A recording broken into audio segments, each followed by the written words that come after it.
So if you're a regular when it comes to building in Terraria, you're probably going to be someone that has a fairly extensive library of different builds, designs, or projects that you've completed in some capacity. Now, if you're anything like me, then you've probably gone back and looked at these builds just to remind yourself how you built a particular section of a design, maybe to steal it for a future build or a current build.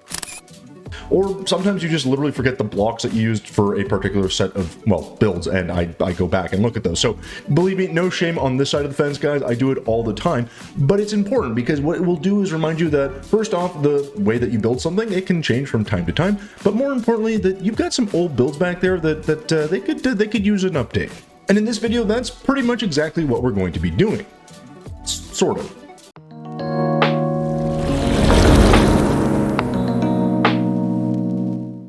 Hey Terraria fans, welcome back to the channel and to another speed build, but this one's a little bit more interesting because I went back and looked at a couple old builds and I noticed something was missing.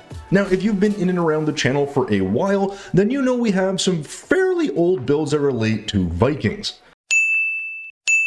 Now, the very first one I made was not the best. It was a small little sort of Viking hut or longhouse. I actually do like it, but it was missing a couple of elements. I was then playing a lot of Valheim, maybe too much Valheim, and that got me really inspired to make a sort of bigger version of this sort of Viking lodge, and I really still like that build. But then it quickly dawned on me, there is something I am definitely missing for the Vikings, and that is going to be one of their longboats.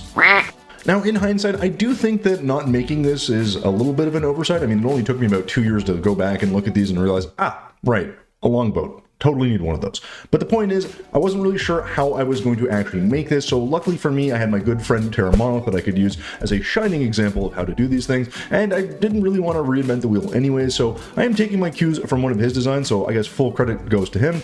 But ultimately, the final product is a little bit different, and I'm pretty happy with the way the whole thing turned out. Now, before we hop into the build, guys, just a couple of quick reminders. I do stream 2 times a week on Tuesdays and Thursdays, usually around 5:30 p.m. Eastern time, so if you want to catch me either on Twitch or on YouTube, that's where you'll find me doing some pretty fun builds, so feel free to pop in, leave some suggestions, leave some comments, or just, you know, make fun of me, I don't know, whatever you want to do. And finally, guys, as always, I will be covering all of the materials at the end of this video, so do hang around until the end, because I will cover absolutely everything, so you can get an exact idea of how I'm actually putting this whole thing together. Anyways, with that said, guys, let's hop into the build, shall we? Alrighty guys, now that we are in the build, I'm going to go ahead and start with the mast of this design. This is going to just kind of be the anchor point for the sails. So here I'm actually adding some minecart track painted white, and this is going to allow us to, well, make the design for our actual sails and for the rest of the boat. So I'm going to extend the actual base of the boat where we can stand on before coming back to the top, adding some rope, and adding some pearl stone or pearl wood blocks here, just to go ahead and make the attach point for our actual sail. Now, when it comes to the sail, I did spend a ton of time actually trying to come up with the right texture and the right design. I really did like this red and white look, so I did try this with this wallpaper. I thought it looked okay, but it felt too blocky and not like alive enough, so I kept trying to play with different paints and different textures, including sail and white paint, and I think a couple other ones as well. But basically I eventually landed on our hallowed cavern wall, and this actually has a really nice effect with the deep red and the white paint assigned to it. It actually really looks quite nice and kind of sail-like or fabric-like, which was sort of the intent here. And yes, this material did take me quite a long time to land on. I played with about 13 or 14 different walls until I ended up landing on this one, so this was a nice one to find and probably one that I'll use in the future. Now, with the design for the sail mostly done, I had to move on to the bottom of the boat again, so I went and grabbed some spooky wood, painted it brown, and just dragged this across the entire boat. Now, this is just a frame, so this is not necessarily the final product. I then used actual spooky wood block here to sort of make the designs for these sort of totem heads or totem poles at the either end of this, and then drag some wood underneath just to really kind of get the overall shape. Now, of course, this is not the final product. I'm just kind of outlining everything here, and this is a practice I do pretty often when I'm not exactly sure of the proportions or the shape. So something I definitely recommend you try out if you're unsure how the design's going to go. Then all I did was basically just repeat this on either side and tried my best to match it as best I could, use my hammer to curve everything out and make the final shape before adding a little bit of our copper plating, painted it gray, and just kind of try to come up with a little bit of a design. And yeah, this took me a little bit of trial and error, but overall I'm happy with the final look. I then wanted to add some fun little details like some shields, so I went ahead and grabbed some silly balloon here and just, well, made a bunch of shields after spacing them out correctly. That took me a couple shots, but once we ended up with the final look here, guys, we ended up just leaving them as they are, painted white, and then adding some portholes with a couple of oars. Now, this was actually really fun to do because they add a nice little detail, and I think it kind of separates the build out a little bit. I wish there was a better way to make them look, well, more oar-like. I know I did use my hammer and some rich mahogany painted brown, but overall, I don't know. I feel like they could look a little bit more interesting. Maybe a different material would have made more sense, or a blend of different materials. In any case, I then used shadow paint to paint the portholes, and then we were off to the actuation process to, well, make these fade into the background so you could actually sort of see that they were, well, doing their job in terms of rowing the boat.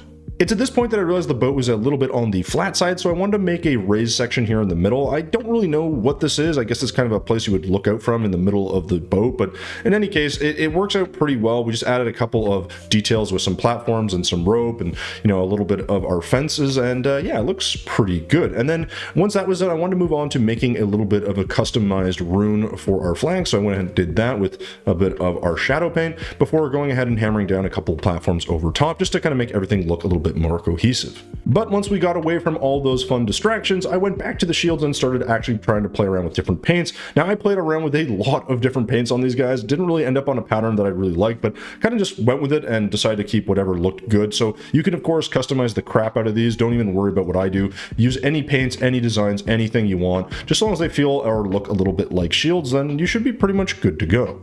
And once I was happy with those shields, it was just a matter of moving to the back end, or the, I guess, stern of the ship, and actually putting in our rudder, which is going to basically just be a really big oar instead, and that's going to allow us to steer the ship, and yeah, go with some more actuators, and we're pretty much done. Of course, all that was left was to add a couple of icebergs, or I guess features in the water, just to give us a little bit of landscaping and a little bit more interest in the design. Once that was done, well, so is the build, so here's the final version.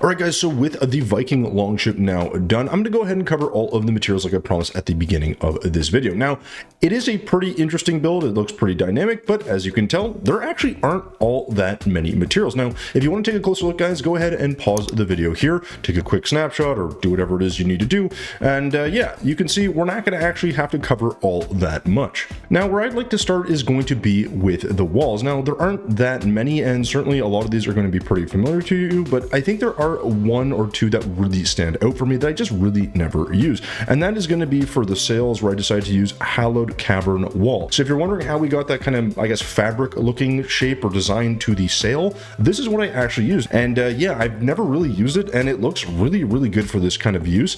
I think there's a couple other applications, like making some different builds, or maybe some like hanging sheets or cloths that you could do in other designs, so something I got to keep in mind for the future. But this is what I use for the sail, and highly recommend you give this one a shot if you haven't. Beyond that, we have the usual suspects for a build that has, well, wood. So you're going to have wood wall, some boreal wood wall, and some ebon wood wall, as well as a bit of spooky wood wall. Now, these are kind of sort of littered around the entirety of the build. So of course, you're going to see them in some places and maybe not in others. You could simply make this build entirely out of spooky wood wall, but I wanted something with a horizontal grain, so I did go with wood wall. And then when it comes to fences, guys, we just use some rich mahogany fence as well as some pearl wood fence. And then beyond that, guys, we really just use a little bit of copper plating wall just to make sure that we had a little bit of those metal touches here and there. And then for the ice, we use some ice wall because, well, it just makes sense. Now, moving right along to the blocks, guys, you'll notice we of course have lots of wood, so we did use some wood, some pearl wood, some mahogany, and some spooky wood, as well as some ebon wood and boreal. So you can of course use a mixture or none at all, it's really up to you. I do think the spooky wood and the pearl wood combined with a bit of boreal does look quite nice, and of course you're going to want to use some normal wood in there as well, and this is really just to add a little bit of texture. Now,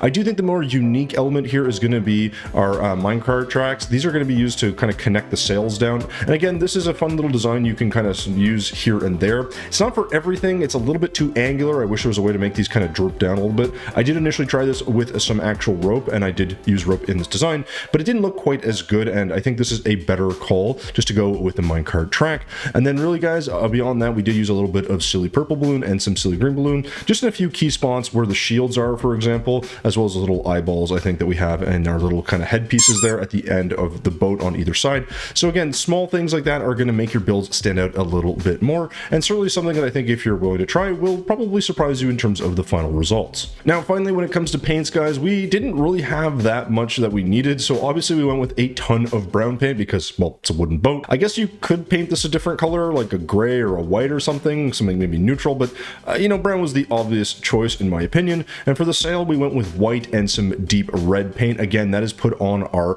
hallowed cavern wall. Then we of course used some gray for the metal and some shadow paint. Now I did use a plethora of other paints for the shields. I just kind of mix and match whatever I felt like. So there was some teal and some green, some other stuff, but I didn't really want to bore you with that too much because you can kind of play with those quite a bit. And the shields themselves are just sort of one-offs that you can kind of do whatever you want with. But yeah, guys, that pretty much covers all of the materials. Now, again, I appreciate this maybe seems complicated on the surface, but I hope by actually showing you all the materials very clearly that you can see that these builds are not that complex in terms of what I'm using, and you can totally make something similar. Anyways, with that said though, guys, let's go ahead and move on with the rest of the video. Alright guys, so there you go. There is our Viking longboat or longship or whatever it's called done. I'm really quite happy with it. Again, full credit to Terraria for the original design that I was able to pull from. It's one of those things where I've made boats before, but I think because the longship has a very kind of flat, low design, it can be a little bit tricky. Now, while it is a little bit difficult to pick out my favorite part of this design, I mean, the sail does look pretty good, but again, it's not really my original design. I think the parts I like are these small little details, little shields, the way the oars stick out from the portholes there, and also the, I guess, totem heads on either end of the boat. Those look pretty good as well. And then even on the sail itself, you have this kind of, I guess, custom room that we've made. I think it's an actual real room because I think we looked it up to actually get the correct design. But the point is, all those little small details in combination really make this boat stand out in my opinion. Oh, and weirdly enough, that little sort of iceberg that's floating in the water that I added, I don't know, it just adds a really nice touch. So again, all in all these things came together, like I said, to make a very interesting design. But of course, guys, that's just my opinion. So let me know what you think in the comments down below. What did you like? What would you change? Would you try a build like this? And maybe if there's a sort of, I guess, Viking inspired build that I should be thinking about that maybe won't take me 2 years to clue into. So if you have an idea or something you'd love to see build, like, I don't know, the Gates of Valhalla, whatever that is, maybe you could give me a suggestion because I'm always down to build something new, and you know, your suggestions never hurt. But yeah, guys, that's it. So thank you so much for watching until the end of this video. As always, thumbs if you liked it, subs if you loved it. We will see you in the next one.